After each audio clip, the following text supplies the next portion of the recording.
Spectacular! It's poor Collingwood. Now he is a man that we have seen take some brilliant catches over the last couple of years in that self-same position. This is arguably the best of them. Well, you don't see many things like this in life. Bangladesh winning yesterday. But just watch this for a catch. Now this is way over his head. Up he goes, one-handed, clutches it. That is amazing.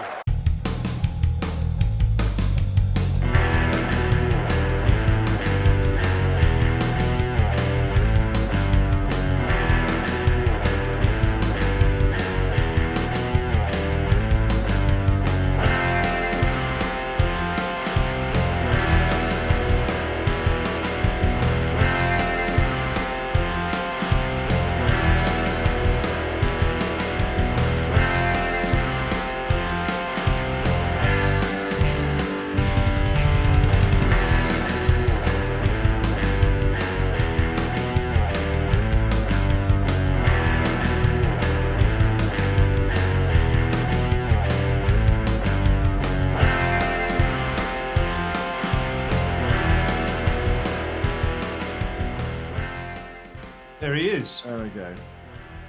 Can you hear us? I think you're on mute, Colin.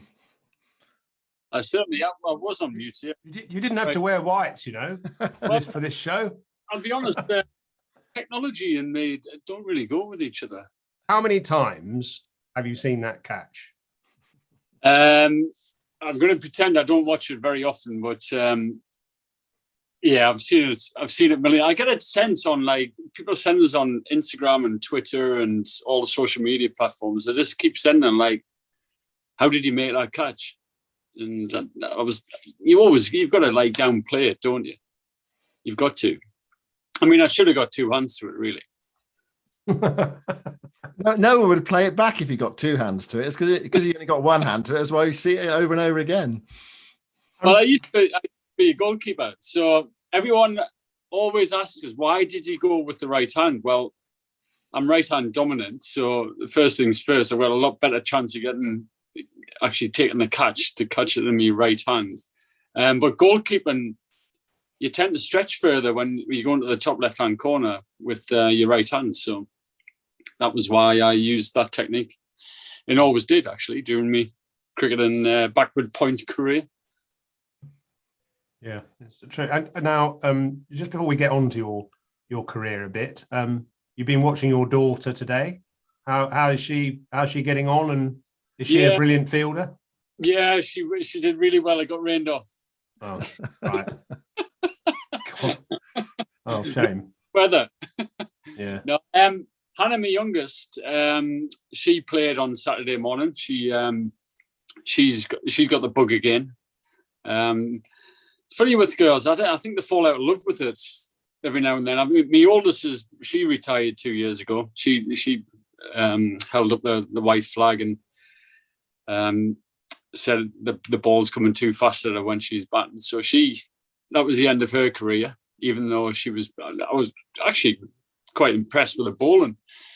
My middle one, Kira, was playing tonight. She was making a comeback after retiring last. God. Retiring at 13 or something. Yeah, so they might just start coming back into it.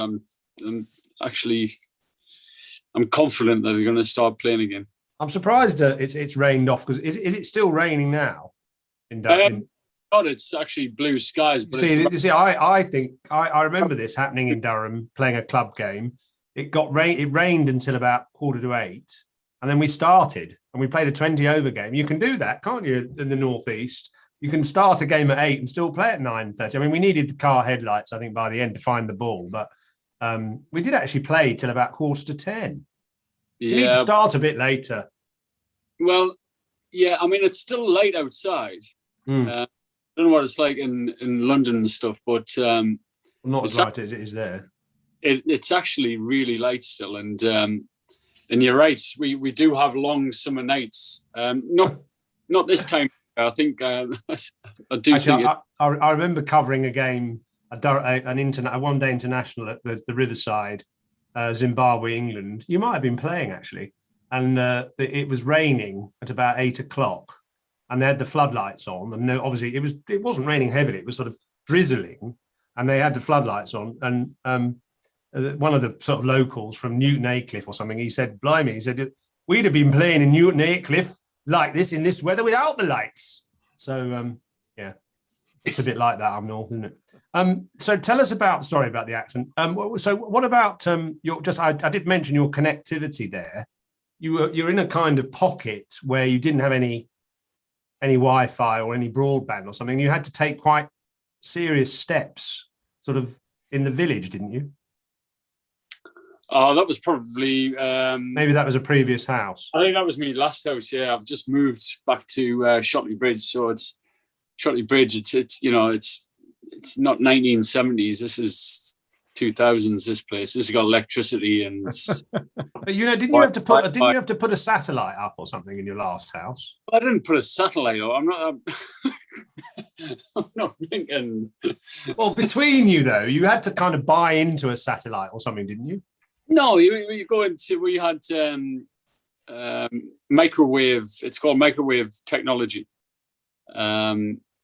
where you get the Wi-Fi beamed across from one place to another.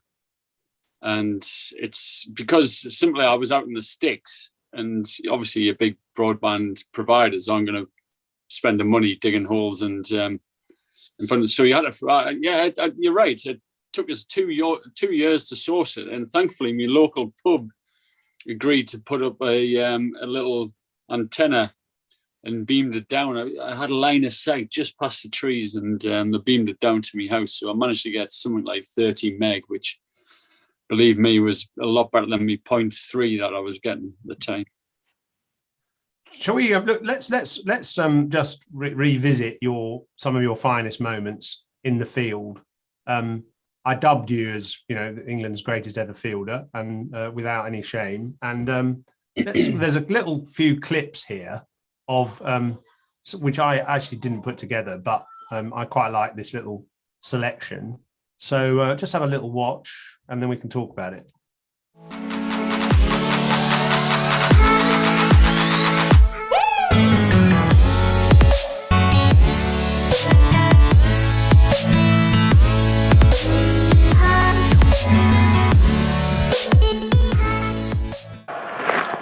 Out. Oh, what a fantastic catch. For a moment you thought that must be out, and then it's going over his head. Oh, it's a sensational catch.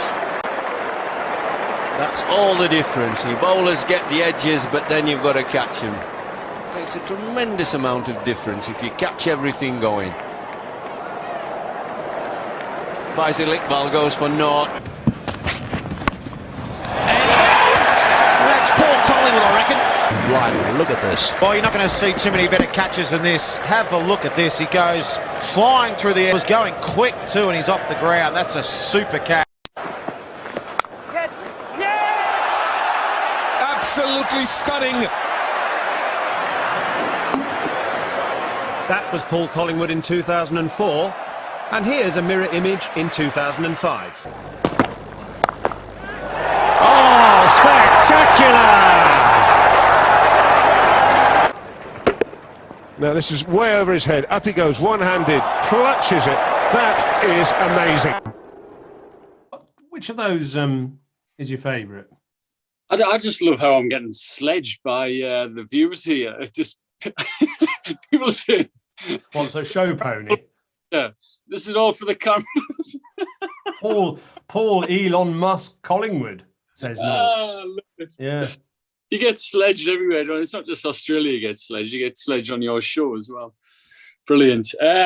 Which was my favourite catch? Well, there's actually one that you haven't put on there. Oh, God. Okay, sorry.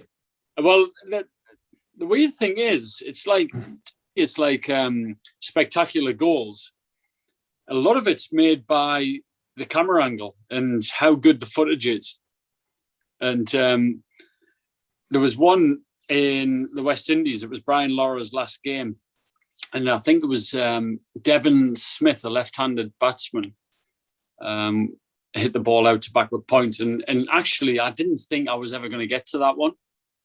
and I kind of obviously dived and stretched for it, and thankfully went into the fingertips. So I think that was probably my best catch, but nobody ever remembers it, and everyone always remembers catches against Australia and especially Matthew Hayden. So everyone dubbed that as my best catch. So I'll take it. I mean, they're obviously pretty good catches, and but I just love fielding. Right from an early age, I just loved catching balls and diving around and being at school and getting holes in your trousers because you're in the playground diving around trying to stop balls and stuff like that. It's I just love fielding. So everyone just says, actually asks us now, like the players when I'm coaching England, they say, "Do you miss it? What do you miss?" And I say, "I actually miss fielding," and they look at me like what? Fielding you miss? I go, yeah, no, I do, because it sounds ridiculous. I was always feeling anxious about me batting or me bowling because you're never quite sure how it would go. But fielding, I knew I was pretty good, so I just loved it. So what are your top 3 tips to to fielders basically? What would you say to them, to current players and also I suppose to youngsters as well listening to this? I would say first of all, agility. So getting yourself fit enough to be able to move in the field is one thing.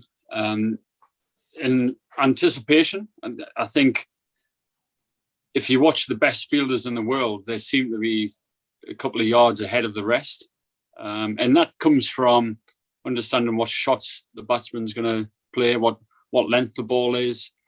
So there's things that you can pick up even before the batsman's hit the ball, and so I think that's a key. But just find ways to enjoy it, because cricket's, you're in the field a fair bit, so actually just come up with ways or training drills and when you're practicing or things in the field that you can actually enjoy, and just be aggressive, be attacking when it comes to the field. So you mentioned about being athletic. I mean, how do you, without obviously playing sport, are there any? Should you do yoga or particular stretches, or how do you become more athletic without just playing loads of cricket? Well, I'm a big believer that you play as many sports as you can. So I think if you squash, tennis, the movement that you have to have, the pace that you've got to get to the ball quickly, different directions, football, the pace of being able to turn quickly, or these are all the kind of attributes that you need when you are in the field. And you've got to be able to dive. I mean, all the fast bowlers now have got to be able to dive. So getting used to actually hitting the floor. And the reason why a lot of people don't dive, because they're scared of injuring themselves when they're actually hitting the floor. So there's plenty of sports where you can play rugby and all that kind of stuff. Yeah. Actually get used to the impact of hitting the floor. But I don't know. I'd just be as active as you possibly can, and hopefully that will transfer into some good fielding positions. Is the way fielding coaching taught now, coached, different from when you first started? I mean, is there been a sort of huge sort of upward curve really in emphasis, I suppose, and in the things that coaches say to fielders? Well, yeah, 100%. I mean, we've all realised, certainly over the past, I started in 2001 with England, and I wouldn't say the intensity of our fielding was very good. And you look at footage, I mean, it's actually quite laughable, really, when you look back at how some people used to field. And the difference now is everyone is expected to, as I said before, is intensely be 100%, to be able to dive in the field, catching catches on the boundary and understanding where the rope is. And it's really it's really putting your body on the line. And the problem is with fielding is there's no real measurements from cricket. You know, you've got your batting averages, you've got your strike rates, you've got bowling averages, your strike rates in bowling, all that. But fielding is literally, there's nothing really there. Nobody's come up with a measurement that, wow, look at that, he's the best in the world. It's all just opinion. And Charles, Chris Taylor had an app he developed, didn't he? Yeah, I think a few people have tried it. I mean, Carl Hopkinson, he's the England fielding coach, and he's got an app that, you know, as long as he's the person who's doing it, so it's consistent, you can come up with measurements for the players that you're doing. But again, that all comes down to opinion. Has he just stopped a great stop there? Has he saved 2 runs? Should he have done better? Would someone else have saved more? It all comes down to opinion. So it's that's the beauty about fielding, is actually you're doing it solely for the team. You're not doing it for your own purpose. It's solely for the team, and I think it's a great gauge of actually how close the team is together when you see a good fielding side and they're putting the effort in together. But fielding drills now, the intensity of them are exceptional. I think allowing the players to experiment a lot more as well. So, allowing them to do one-handed stuff. So catching with one hand, picking up with the left hand, and then throwing with the right. All this, just developing the hand-eye coordination, not just in the strong hand, but in both hands. What's been the best, in batting, we've had, the dog stick, which has obviously helped coaches massively. What's been the biggest add on to fielding coaching? What kind of tool or bit of kit is the most useful? I'd probably, I like the Incrediballs. Because you can hit them really hard, can't you? Hit Incrediballs really hard. Yeah. You're not going to bruise your fingers too much. So you can get that real intensity and the real pace into the ball that you're going to get in the match without, touch wood, without damaging the players too much. So that they're great. I mean, we use bowling machines as well. Obviously, take the legs off them and have them down low. We use those to do slip catching. So having the bat right next to the bowling machine and deflecting the ball out of there. Are you a good nicker? You good with that? I think so. I'm trying to develop nick and left-handed as well, which is the next level. But I like to use a stump for nicking for spinners, because I think that obviously the roundness of the stump, it's unpredictable and it really does clip off. So that's something that we've developed. Stokesy really enjoys using the stump, but it's just replicating that. I always think if you replicate what you're going to get in the match, then the player will find a way and understand what level he needs to get to. To me, it's all about how do you give that player exactly what they're going to get in the match in terms of the pace and the intensity. Duncan Fletcher was always one, actually, when we first started. If we did a fielding drill and we did it at kind of 60, 70%, he was always like, no, you've got to do it at 100% because your foot patterns are totally different when you're going at 100%. So he was always he was big into his fielding when I first started. Carl Hopkinson's sort of evaluation of fielding, Colin. So is it as simple as you come off the field after a day in the dirt and there's a sheet and he says, right, you're -8, you're +2 or +10. Is it much more sophisticated than that? Is there that measurement there, or how does it work? Well, yeah, I mean he'll have, if you drop a catch, for example, it'll be -5, or if you miss fields, it'll just be the runs at it. All he's looking for really is patterns. So if there's an area where a fielder is, consistently coming unstuck, then we can go away and improve them in that area. So that's why he does the measurements for it. So we can, he records all the slip catching. Where do they catch them? Where do they drop them? Is it low right? Is it low left? Is it with the heads? All that kind of stuff. So really, it's just a tool. I mean, he does it on his iPad to give us information about where do we need to develop the players. And it's worked well.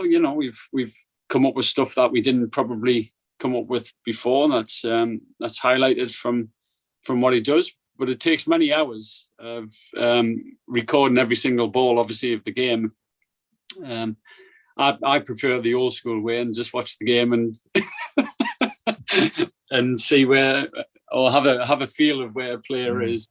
So you're not a notebook person who draws a diagram. Actually, I should get my I'm going to get my field shield out.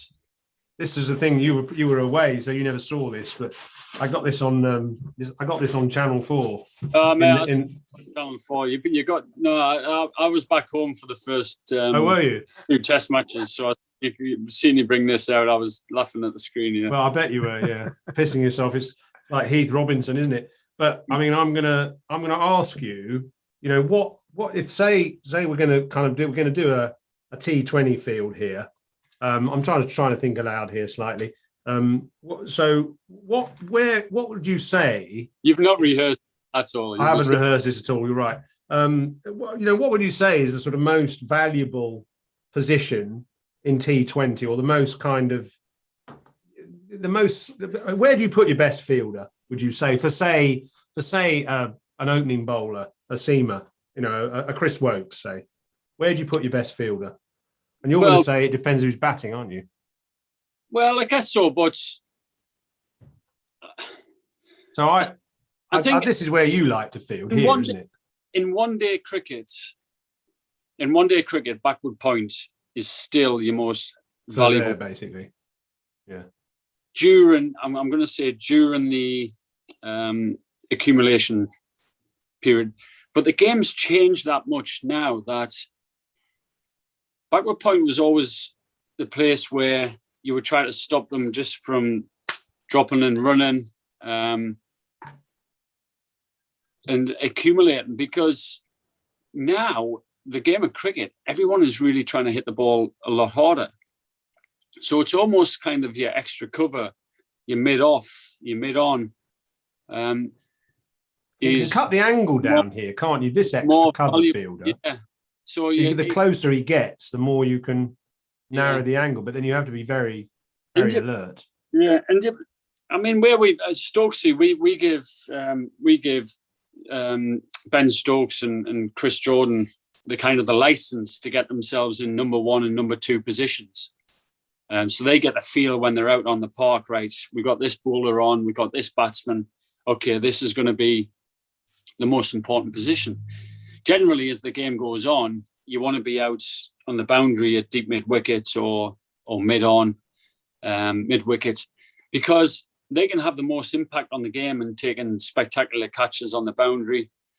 And you actually don't touch the ball a hell of a lot at backward point, believe it or not. There's a lot more kind of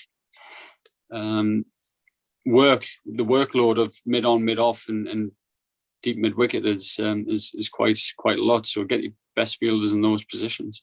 I wonder who noticed I had an illegal field there. Six people on the boundary. Anyway, good. Well, that's fascinating, and no plans for you to develop some kind of. I mean, you never have something like this, I suppose, in the dressing room, do you? Or a whiteboard with plots. I think I might just hijack your idea, to be honest, and just that could be us in the first. You could always play drafts with it as well. If you get bored with doing field demonstrations. What do you think, Simon? Shall we go to the? Are we done on the? Well, actually, no. You've got one sort of thing about that you want to say to Colin, didn't you? Oh well, we're gonna have our members' questions in just a moment. So that's a warning to Norts, who's going to bring them in. Oh no, we were just talking before you came on, Connie, about you played. We actually focused a lot on your fielding, but you played 300 times for England. I mean, there's an incredible achievement there. I mean, what did you say? You made your debut in 2001. Yeah. If I'd said to you in 2000 you were going to play 300 times for England, what would you have said to me, or indeed anyone who suggested that might happen?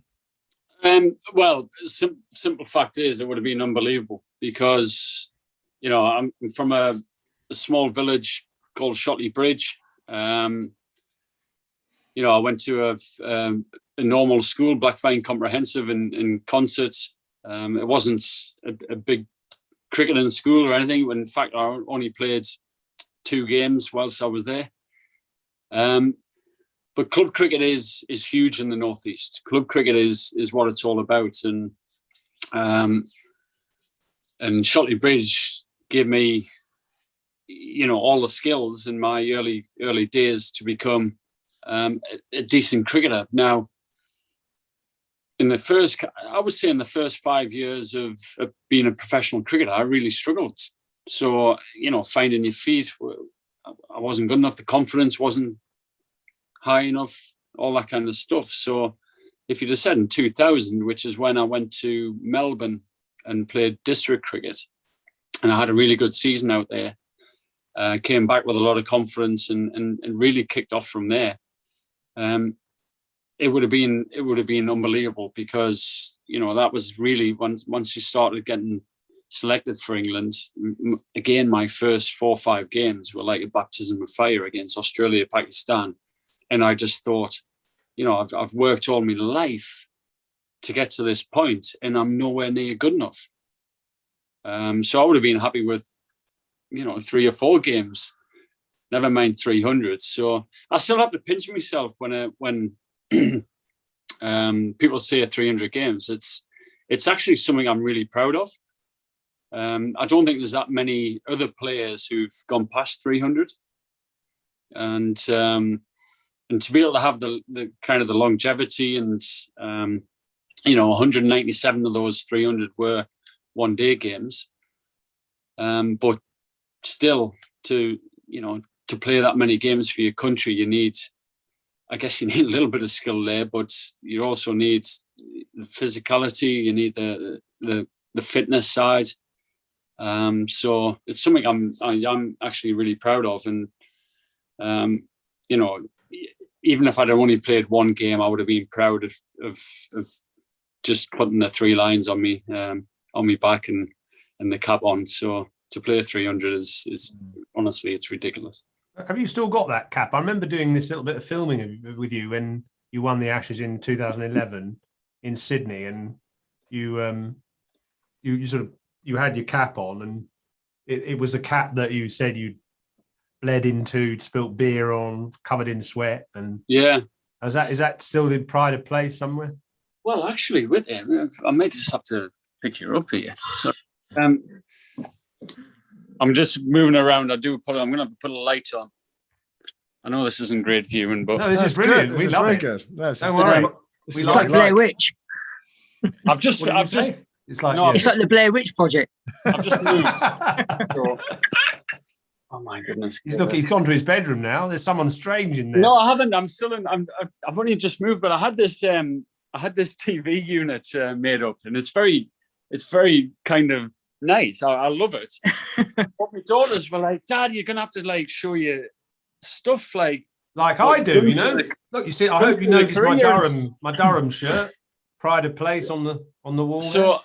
So here it is actually. So it's just on the above the telly. There we go. Just above the TV.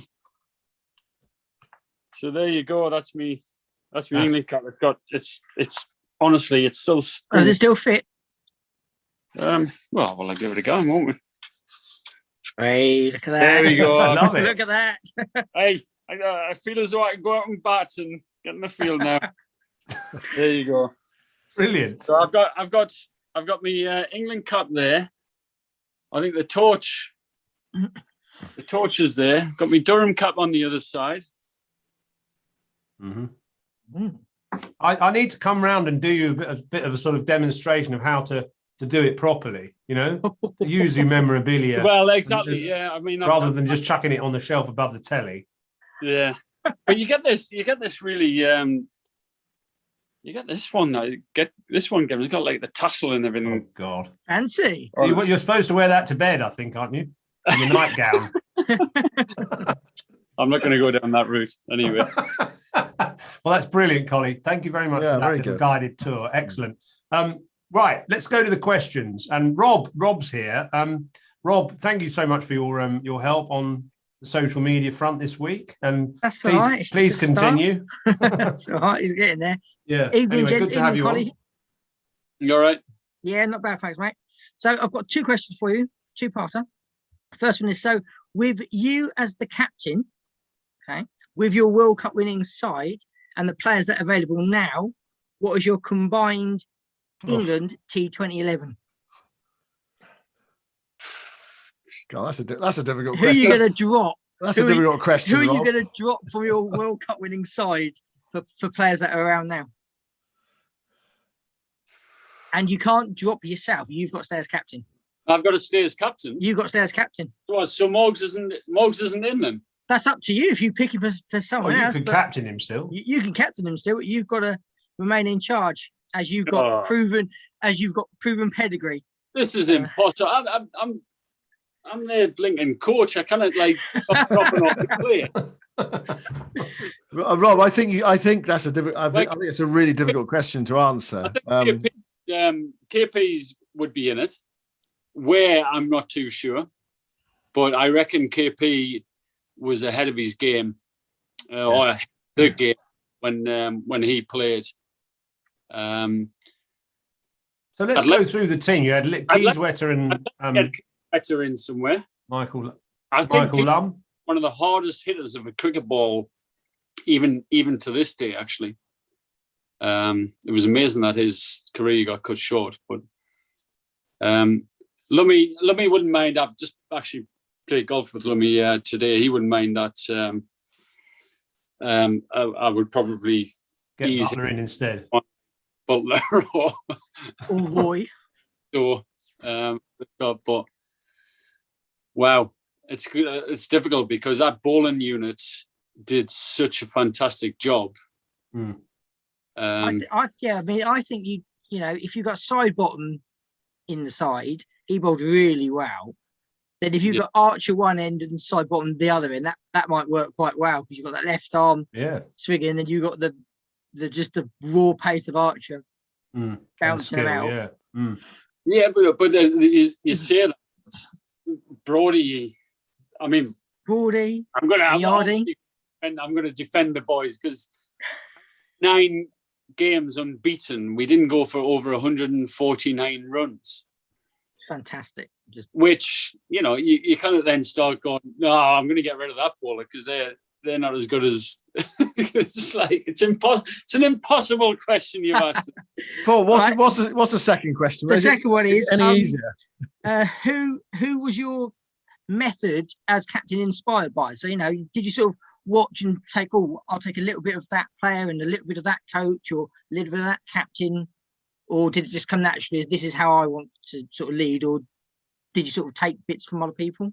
Yeah, good question. I think the first I was captain, I think in 2007 under Peter Moores, and that experience of captain for a year, I don't feel as though I did it my own way.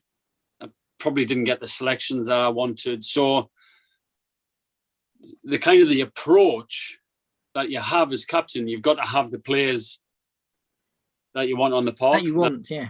I didn't feel as though I had the players that I wanted on the park at the time. So the second time I did it, Andy was brilliant because Andy just said, come and do it again, and you know you're going to have a lot more freedom as how we're going to do it and how we're going to go about things, and we were willing to take a risk. So once you're willing to take a risk and be a lot more aggressive, you have to pick the players to be able to do that. So I wouldn't say there would be any particular captain. I think Varney during the 2005 Ashes, and something always stuck to my mind of he was adamant that we were only going to win these Ashes if we went at the Aussies. Yeah. And them under pressure. And that was the kind of, I guess that was a mode that we believed in 2010. It was, look, whatever we've done in the past has never worked. So let's try something different. Let's try be a lot more bold and be a lot more aggressive and see how we go. Because if it fails, well, we've always failed in the past anyway. And so you might as well go down and actually give it, try it, give it a go, rather than, go there and go, oh, well, we made the same mistakes last time. So yeah, no, exactly. And, with Keys, Wetter and Lum getting in the sides at the top of the order. That was an opening partnership to be, just a saver. I think they were fantastic together. They sort of gelled really well. Was that a natural fit for them to both open, or did you just try it and it worked? Well, they played in the Lions game, and I think it was Abu Dhabi, or it was Abu Dhabi. They played in the Lions game against us, and they smashed us all over the place. It was like whoa, this is pure power, and this is a type of batsman that we want in our lineup. So we came away from there, and I think we were going to the World Cup kind of a month away, and that was it. We took them with us. We said this is how we want to approach it, and we took a bit of a gamble, and thankfully that gamble came off. Great, excellent, good stuff. Jacob's with us. Hello, Jacob. What's your question, Paul Collins? Hello there, both Simons, and great listening to you, Paul. I think my question, some of it was answered already, so I'll just think on my feet. Obviously, IPL being cancelled, and I'm just wondering. You obviously played for, I think it was Delhi Daredevils at the time. I think it was, wasn't it? Now, obviously, you played with a lot of your opponents on the international stage, and obviously, you may have built friendships. I'm not so sure. I think some of the more recent England players in the IPL may build kind of those friendships for the IPL franchises. Does that take the competitive edge, away from when you play each other, for example, in the international stage? Having those kind of close bonds. I always wonder that.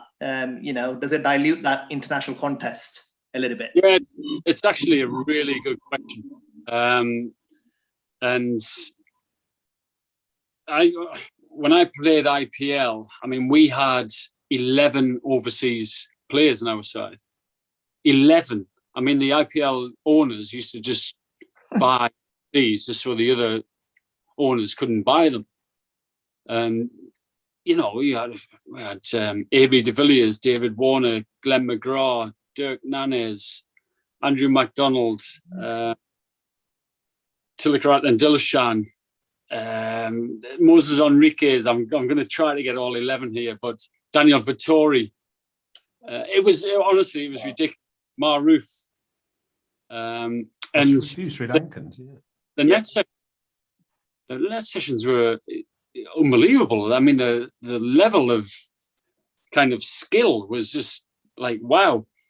But the one thing that you do when you're in a team with players that you wouldn't normally be with, and obviously you play against, is you get to know them.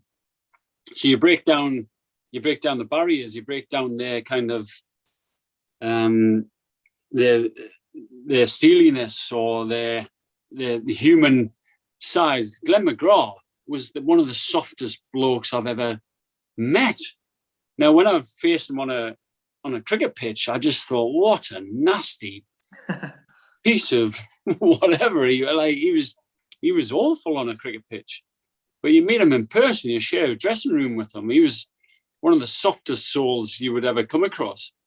And I always worried about, do you have that kind of real edge to your game when you're coming up against them and you know them? And you probably, subconsciously, you probably don't. But I think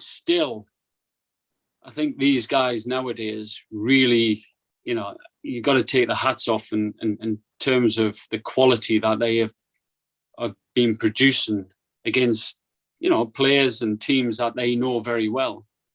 And really, I mean, last year, the quality that they showed when we were in biosecure bubbles in England, I thought it was incredible with no crowds. We've had a full year of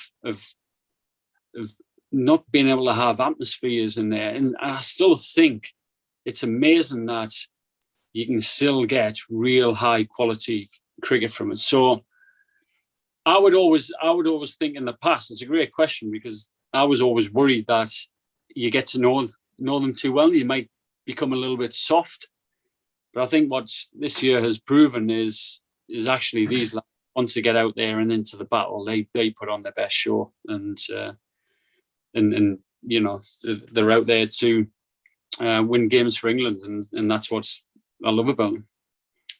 Great question, Jacob. Yeah, it is a great question. Yeah. I mean, is it also, I suppose, about you might be mates with AB de Villiers, but when you're playing against him in your international environment, you want to show him how, you want to continue to earn his respect. So you are going to be ultra competitive. You want to kind of do your mate. Mm. You want to win over on your mate. You want to win that duel, don't you? I suppose. Yeah.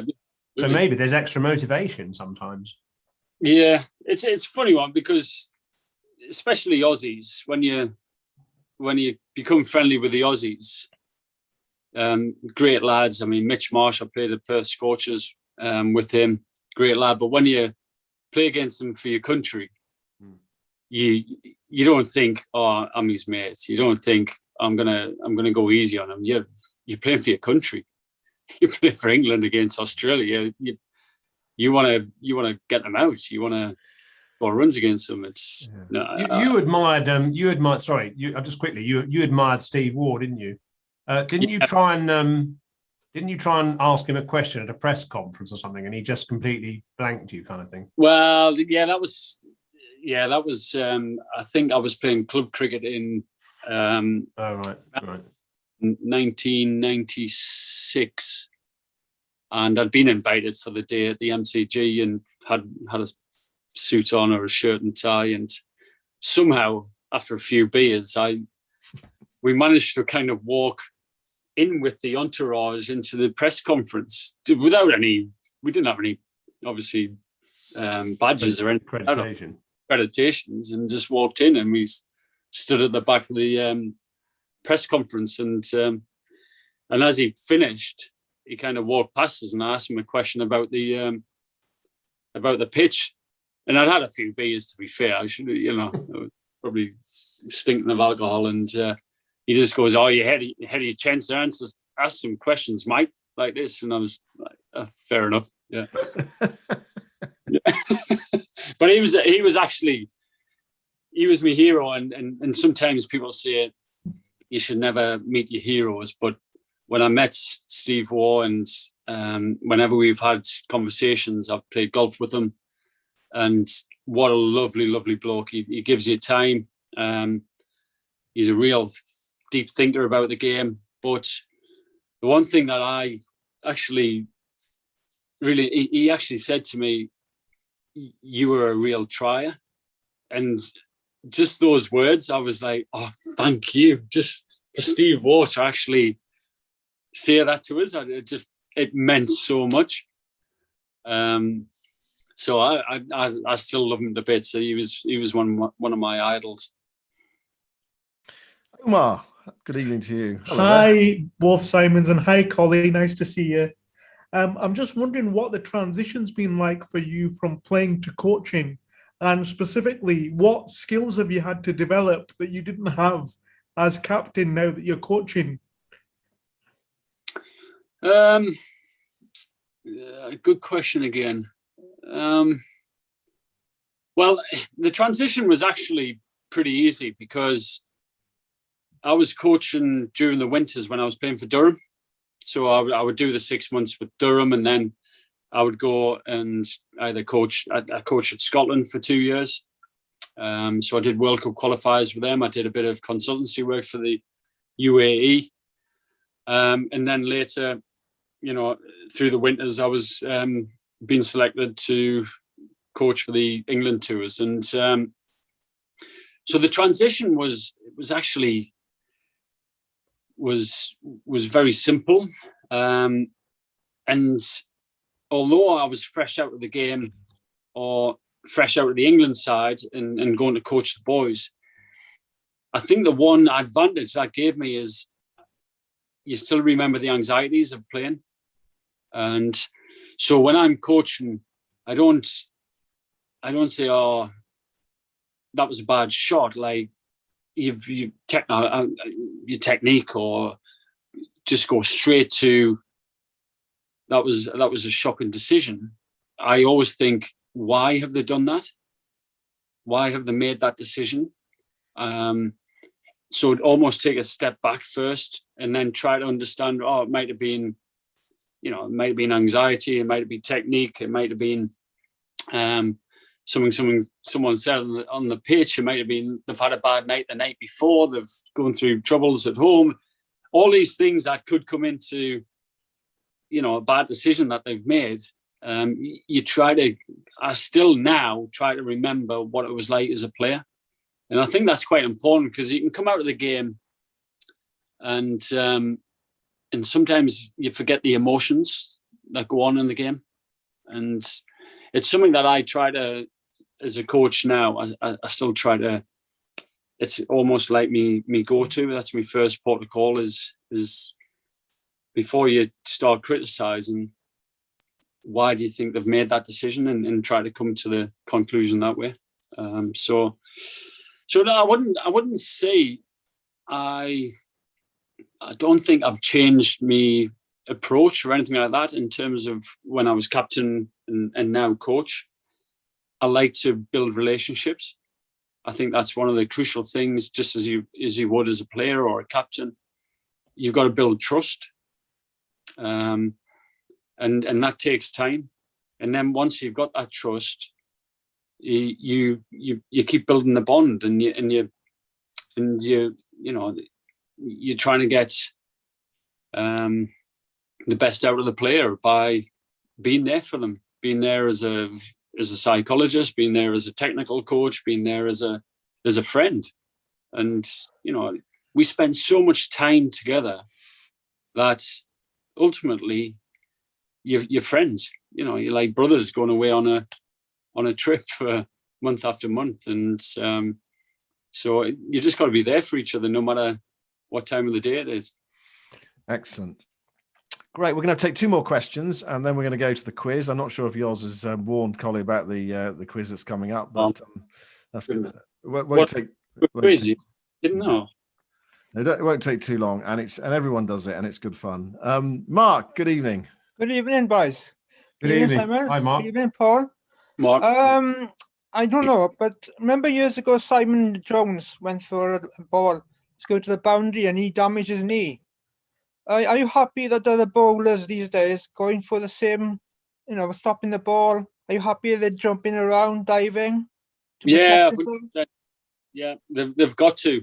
The game's moved forward now, and that was a really bad accident. That Brisbane outfield, of all places, is very sand based, and I think that actual area where he injured himself, I don't think it gets the sun all of the time, so sometimes the growth of the grass isn't quite as thick as what it should be. And when it's sand based like that, it only takes one kind of I'm not saying wrong technique, but if you come from too high, your knee can really get into the sand, and it was horrific. I mean, it was what a talent he was, and but what I would say now is that we try to train the guys on the right technique and get them low enough to be able to do that kind of stuff. It still happens at times. It just makes me shudder. I always see that knee being bent. I know the bowlers. Is it about identifying the pit, the outfield actually, and the kind of outfield it is that makes certain moves good or bad. Yeah, I mean, we do mention it if we do come across outfields that are sand based and are difficult to slide on. It's fine on kind of real lush, grassy outfields. You manage to get that kind of slide across the top of the surface, but there's plenty of outfields where you got to be careful. But it's amazing once the guys get into the contest, even if you've mentioned it before, like, you might have to be careful on sliding on this outfield. They still go for it. So it's just it's a natural thing for them to do. Is certainly now that the bowlers, everyone, we're all fielders together. That they're expected to body on the line. I bet you're glad that they have skins now that you can wear, because you when you started your career you'd have just ripped your elbows to shreds all the time, I presume. And it never, you scar it for the first time early in the season, and then it never actually recovers, does it? No, it doesn't. And you've got a bad one when you wake up in the morning, the bed sheets are stuck to you, and and you walk out. They're shocking, those ones. Yeah. But the boys still get plenty of grazes. It's not as if they're fully protected anymore. It's there's some rough surfaces out there, and it's you do. I've still got the scars now. All the elbows are done, definitely. Go ahead, Richard. Good evening to you. Evening, Simons. Evening, Paul. Great listening. Thanks for your time. So, I want to take you back to the Oval 2008 and the infamous run out of Grant Elliott. Paul was put in the chat, so I've changed my question slightly. Do you regret that decision to not withdraw the appeal? And then just a few months later in 2009, I think you wandered out of your crease against New Zealand before over had been called. And they did withdraw their appeal. Do you think that was more for the spirit of cricket or just to make a point to you and what you'd done? Rather than the Holier Than Thou Spirit of Cricket Act? Great. I tell you what, two very, very good questions. And at the time, I went into default, and my default is to win, and it always has been. From the age of 3, I've always playing a shotty bridge, all the way up to playing for Durham. I just want to win. It's kind of, that is the main thing, and not kind of at all costs, but that is what I wanted to do. And I remember when City went for the ball and Grant Elliott obviously was running down the wicket, I asked City, I said, were you 100% going for the ball? Were you direct line going for the ball? And he said, so you've got to think in this kind of, in the moment, what has just happened? And it was a close game. It was close in the series. And I was kind of, well, if he's gone for the ball, he hasn't actually done anything wrong. So this was my kind of take on it. And then Grant Elliott had obviously gone down. He'd made a meal of it. And I can say that now because I had a few beers with him and we're actually really good friends. And I always say that he made more of a meal of it than he should have. He went down like a sack. But the whole experience was one of the negatives of my career because of the criticism that I got straight afterwards. And I think you quickly realise when you've made a decision like that, when you see the reaction, not just of their players, but also of the media, the press, that really affected us. And because people are questioning your personality, your character, and I was, as I said, I was just a simple, I want to win. And if I think that we have played within the boundaries of winning a match, that's the decision I was going to make. And I look back and I do regret that decision, even though at the time I thought it was the right one. I think, again, I learned a lot from the reaction of people and wow, maybe maybe I need to learn something here, and actually just, if something like that happened again, you would take another moment and come up with a different decision. And then, of course, when I played against New Zealand, I think it was at the Wanderers, and a ball just flew off a length. It hit a crack. Kyle Mills, I think, was bowling and kind of flew past us, and I was like, whoa. And it was one of those ones where the shock of the ball and the adrenaline, it was like, whoa. And all I could think was, where did that pitch? That was just like a few yards away, and without even thinking about it, just walked down the pitch and was going to tap the mark. Well, Brendan McCullum was one of the biggest and most ferocious critics in terms of when I did that Grant Elliott episode, because I went in their change room and he was actually shouting at us. So I said, look, I've come into your change room to have my say. Just please give me the couple of minutes that I want to speak to you. And then you can, have your own opinions after that, but just please. And I mean, you could see his reaction on the balcony with Vittori and stuff like that. So I think when he took that ball and seen us, he didn't have a second thought of running us out. And obviously he hit the stumps, and then it became a question of Daniel Vittori. What's he going to do? What kind of decisions are he going to come up with? And I think, and he said it to us afterwards, he remembers the reaction that I got from the media when I made that decision. So I think that really checked him, as much as he wanted to get us out, and as much as he... Here it is here, if you want to see it. Here's the incident, actually. I was going to do this as a quiz question. There, that was your quiz. Yeah. That was one of the quiz questions. Anyway, you can actually see what happens here. Yeah. And I've sort of edited it down a bit. Yeah, well, to be honest, I was a bit silly. First of all, I was silly walking out my crease. That crease is a sacred place, and you've got to be behind it.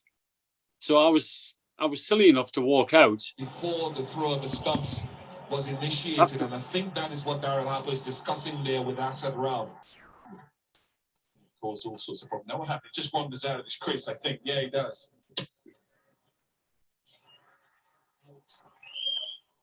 So yeah. We have a resolution here, folks. And it sort of all ended amicably anyway in the end. Yeah, but I think it was the last ball of the over. Yeah, it was. Yeah. I kind of like, whoa. It was like, oh, it's flown past, and then last ball of the over, kind of walking down the crease. But I did it too quickly. I shouldn't have walked out so quickly. But Brendan McCullum wasn't going to. He wasn't going to let us off. He wanted to get us out. I remember he was actually on the park. He was like, he's out. Like, yeah. But Tory was just like, oh, what am I going to do here? This is. In those situations, I wish it wasn't put on the captains. That's one thing that I would say from an ICC's point of view. That should be an umpire's decision. And I think putting it on a captain's shoulders when you're in the heat of the battle, when the emotions are flying high, I think I really think it's a lot to ask. And many times captains are going to get the wrong decision, I think. So I personally think it should be an umpire's call, an umpire's decision on the field there. Yeah. So almost a judgment on the spirit of the game as well. The umpires are 100%. That they've got to take an emotional decision out of the hands of captains, I think, in those situations. And they don't come around very often. But I think they've got to kind of, because they should be on a more of an even keel in terms of their emotions at that point. I personally think that it should be taken out of the captain's hands. There's no way I have had Benson on my shoulder saying, "What do you want to do here?" Yeah. And I think they should have just turned around and said, "No, this is a decision we're making, whether it had been for the spirit of cricket or." Yeah, and that's what they do in rugby, isn't it? When they try and judge whether, a poke in the eye was deliberate or, he was grabbing his knackers or whatever. He accidentally did it. I mean, the TMO kind of has ultimate say, doesn't he? Yeah. Right. Are we done there, Simon? Yeah, I've got one thanks. more question I've got a read out question here from one of our members who is in India and wasn't able to stay up. But he sends a little question, Colin. It's Milesh, and he says, 2009 Ashes Cardiff Test. Paul, you must be gutted to have got out, having played through 5 hours and leaving it for Monty and Jimmy to get over the line. They did a great job. Talk us briefly through that. Yeah, well, Cardiff, we were outplayed massively, but the situation almost, that is my strength, because in pressure situations, I was always someone who would battle to kind of defend the situation. KP was something different. The KP under pressure was an aggressor. He could, as you've seen in 2005, he could go after, the likes of Warren and Brett Lee. But that situation was kind of suited for my character, my personality of, I'm not gonna let you get me out cheaply. And I remember the night before I was speaking to Otis Gibson, and I said, if I get in tomorrow, I'm literally going to play the most boring innings you will ever see. It will be complete. If it's not on the stumps, I'm leaving it. If it's on the stumps, I'm literally blocking it. And that was me thought process. And weirdly, I mean, as the day goes on, you do get mentally tired. You get, they're quite pressurized situations. And you rightly say, I played a shot where the scoreboard kind of pressure, because we were getting close to their score, I started thinking, well, actually, if we get runs, we can get ahead of the game that way as well. So I kind of went out my bubble a little bit, thinking we may need a few runs as well, and that will take a lot of time out of the game. So yeah, and then obviously leaving it up to Jimmy and Monty. I was Monty's batting buddy at the time, so I used to give him throwdowns, and in practice. And I just thought, well, obviously, of doing session after session of throwdowns to Monty and seeing how bad he was, I just thought he's got no chance. So when I got out, I thought that was game over. But he proved us wrong, thankfully, and they did a fantastic job. Yeah, well, it's one of the great days. Alex Gaywood says, boring. It was absolutely brilliant. Every dot ball cheered by the crowd. Right. Thanks for everyone's questions. We got just one more brief task for you, Colin, and that is to enter our quiz, which is called "How Well Do You Know Yourself?" So it's about you, and it's about your career. So we'll see how you go. I mean, Alistair Cook scored 4 out of 10. Andrew Strauss scored 9. Who else has got 9 so far, Yoz, this winter? Gower. Jack Leach, Gower, yeah. Jack David, Leach and Sophie Eccleston got 8.5. 8.5, yeah.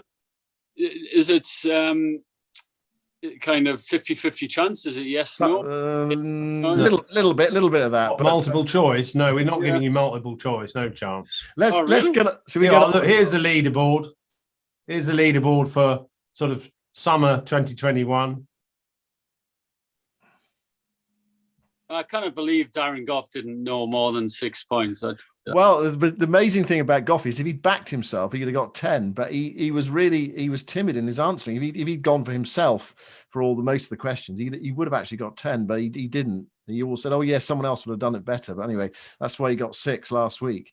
Anyway, so that's our leaderboard in this summer. This is our third leaderboard of the 6 months we've been doing the cricket club. Are you going to play the music, yours? And just so it starts with some music.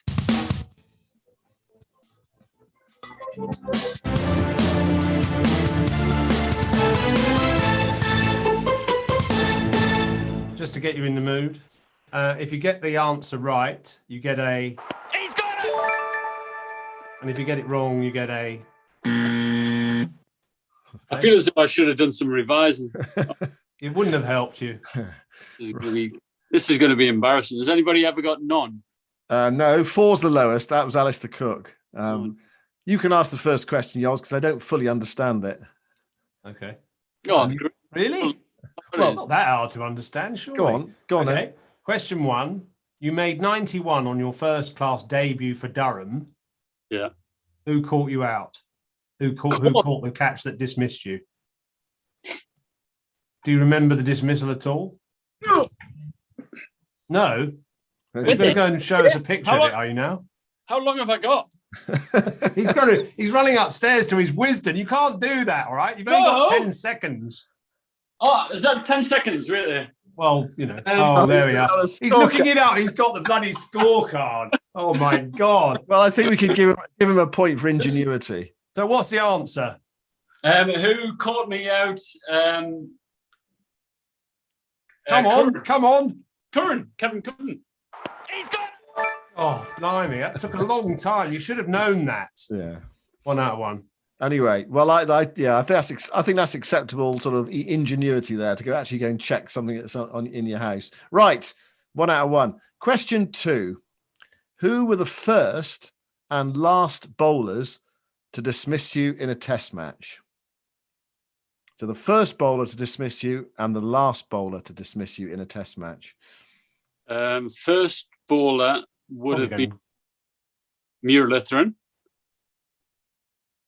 And the last bowler, very, very similar bowler and very similar skills, Michael Beer. He's got it! Muir-Lithran and Michael Beer. Muir-Lithran in 2003. Michael Beer at the Sydney Cricket Ground in 2011. I think that was his only ever Test wicket, wasn't it? The only one he deserved. Yeah, right, 2 out of 2. Well done. Question 3. How many first-class centuries have you made? For God's sake, you haven't got that on your wall somewhere. Centuries? How many first-class centuries have you made? Not enough. I'm going to guess... Can we go 2 either side, Yoz? Yeah. Oh, we go 2 either side. 36. He's got it! What? 35.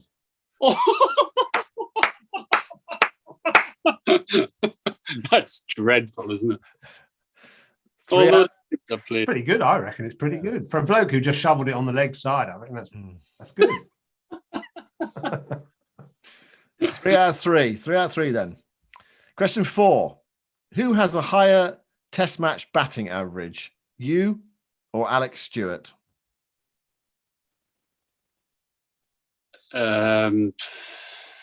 Well, I think I was 40.35. Alex Stewart, I think, was 39. So, me. He's got it! Paul Collingwood, 40.56. Alex Stewart, 39.54. Very good. Well, you haven't got 0. You got 4 out of 4. Yeah, well, I'm surprising myself. You took this question 5. You took 17 Test wickets. Oh God! Who was the only batter you dismissed twice?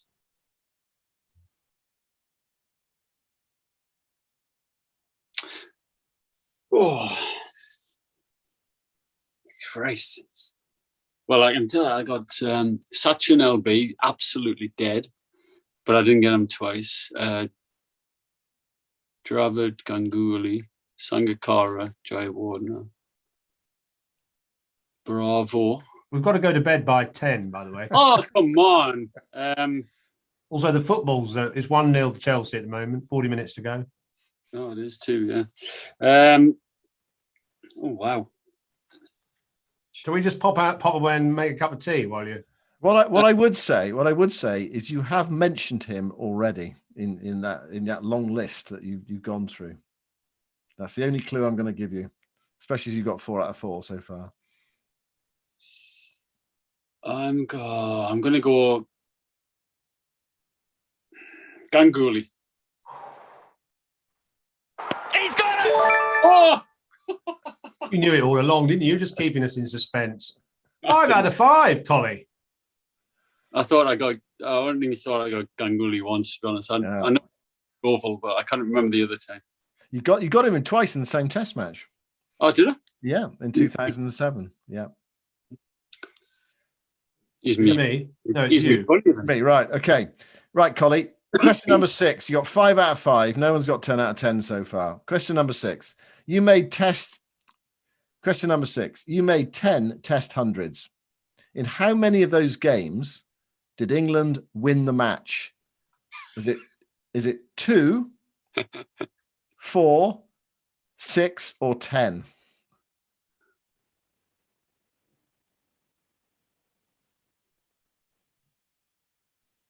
Two, 4, 6, or 10.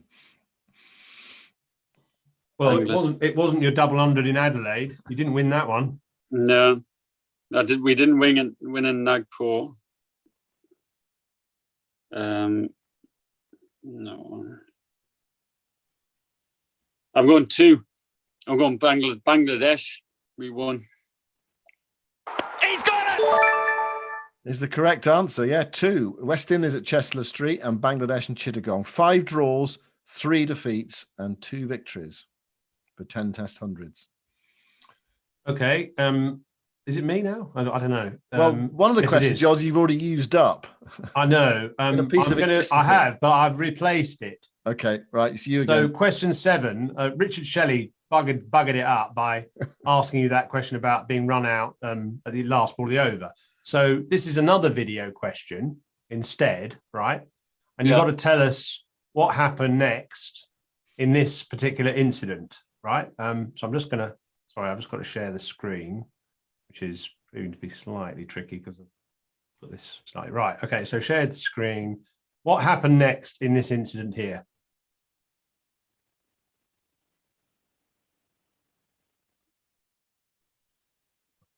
Yeah. What happened next? Jonesy apologised. Matty Hayden called him a couple of names. I ran up and confronted Hayden and said, "Are you bigger than the game? Get back in your box and face up." Straussy came over me right shoulder and started in his posh voice, "Come on, boys!" Like. And we faced up. Yeah, we went face to face. He was towering above us, and I was slightly worried, to be honest. There you are. They're just there. There's only a brief clip of you actually, just here. Yeah, we went at each other. We had a bit of history actually from Northampton Durham days. He's got it!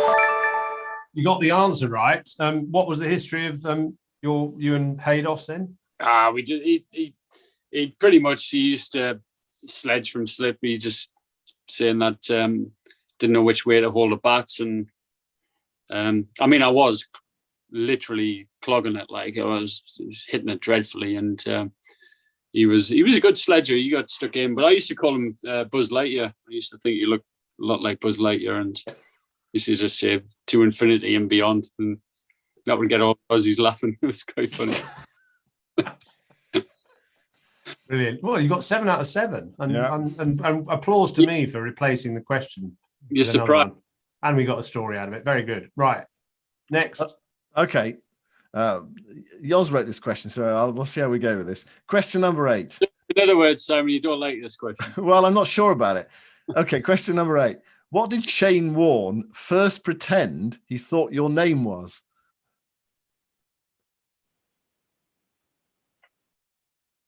Pretend he thought my name was? He He used to call Belly the Shermanator, but I'm not sure whether he... No, he didn't call you that. What an actual... He used to... He thought it was... He thought I had a different name. Well, yeah, slightly different name. Slightly different. He pretended he didn't know your name, and he called you something similar. This is falling a bit flat, this question. I don't know. Maybe. Well, I get Colin Wood a lot, but maybe He's got it. Well, it may have been apocryphal. Well, he's not the only person. When we won the World Cup, we went to 10 Downing Street, and Christ, I'm trying to think of the name of the Prime Minister at the time. It wasn't Gordon Brown, wasn't it? No, it wasn't. Tony Blair? No, or David Cameron. John Major. David Cameron said, thanks very much to Colin and his team for bringing back the World Cup trophy. You should have seen the lads. They spat their beers out. They were like, oh. Brilliant. Oh, God. Well, anyway, you got 8 out of 8 now. I'm surprised. We're getting into serious territory here. No one's got this far so far in the 6 months we've been doing this. Shall I do question 9, Yoz? Yeah. Okay. Question 9. You and Viv Richards achieved something unique in the game. Just you two. What was it? No, it's in one-day internationals. Yeah. Okay. In one-day internationals. Yeah. It's all right. I knew the answer anyway. So 5 wickets and 100 in the same game. He's got it. Oh, I thought that you might have struggled with that one. Why? Yeah. Well, because I don't know really. I didn't know the answer. Anyway. Well, I should have probably said that I hit a 120-meter 6 over a square leg boundary or something, just like Viv did. But I don't think I would have ever hit it that far. Yeah, 6 for 31 and 112 not out against Bangladesh at Trent Bridge in 2005. Right, Yoz, question number 10. Have you got question number 10? I've got question number 10. Okay. Yeah, I've got question number 10. Are you going to this question harder? Have you got? Well, I mean, I don't know really. I don't think I actually think you're going to get this. Anyway, you're 9 out of 9. This is question 10. I want to know what happened here.